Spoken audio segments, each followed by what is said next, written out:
بسم اللہ الرحمن الرحیم۔ السلام علیکم ورحمۃ اللہ وبرکاتہ۔ نبی کریم صلی اللہ علیہ وآلہ وسلم آپ کی بارگاہ اقدس میں ایک اعرابی حاضر ہوئے، عرض کرتے ہیں یا رسول اللہ صلی اللہ علیہ وسلم فشکا الیہ الفقر وضیق العیش والمعاش، آقا میں بڑا غریب ہوں، میرے گھر میں غربت نے ڈیرا جما رکھا ہے، کوئی ایسا عمل بتائیں اللہ مجھے مالدار بنا دے، اللہ مجھے غنی بنا دے۔ نبی کریم علیہ السلام نے غنی ہونے کا نسخہ بتایا۔ آقا فرماتے ہیں اذا دخلت منزلک، جب تو اپنے گھر میں داخل ہو اپنے گھر والوں کو سلام کر، اگر کوئی گھر میں موجود ہے پھر بھی سلام کرو، اگر کوئی گھر میں موجود نہیں پھر بھی سلام کرو۔ اب گھر میں کوئی موجود ہے، سلام کرنے کا انداز السلام علیکم ورحمۃ اللہ وبرکاتہ۔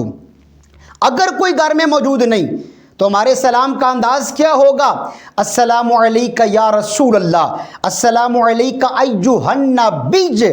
میرے آقا فرماتے ہیں سب سے پہلے گھر والوں کو سلام کرو، پھر سورہ اخلاص کی ایک بار تلاوت کرو، پھر میری ذات طیبہ پہ درود پاک پڑھو۔ جب تم یہ عمل کرو گے رب تمہیں غنی بنا دے گا۔ ففعل الرجل، جب اس غلام مصطفیٰ نے یہ عمل کیا اللہ تعالیٰ کی ذات کو یہ عمل اتنا پسند آیا، فأدر اللہ علیہ الرزق، اللہ تعالیٰ نے میرے آقا کی اس امتی پہ رزق کے دروازوں کو کھول دیا۔ افاد علی جیرانی کی، یہاں تک کہ اللہ تعالیٰ نے اس کے پڑوسیوں کو بھی مالدار کر دیا، اور وقراباتی ہی، اس کے خاندان والوں پر بھی رحم و کرم اور مالداری کے دروازے کھول دیے۔ پتہ چلا اگر ہم چاہتے ہیں ہمارے گھروں میں سکون ہو، ہمارے معاملات میں خیر و برکت ہو، اللہ ہمیں غنی بنا دے، ہمیں کیا کرنا پڑے گا؟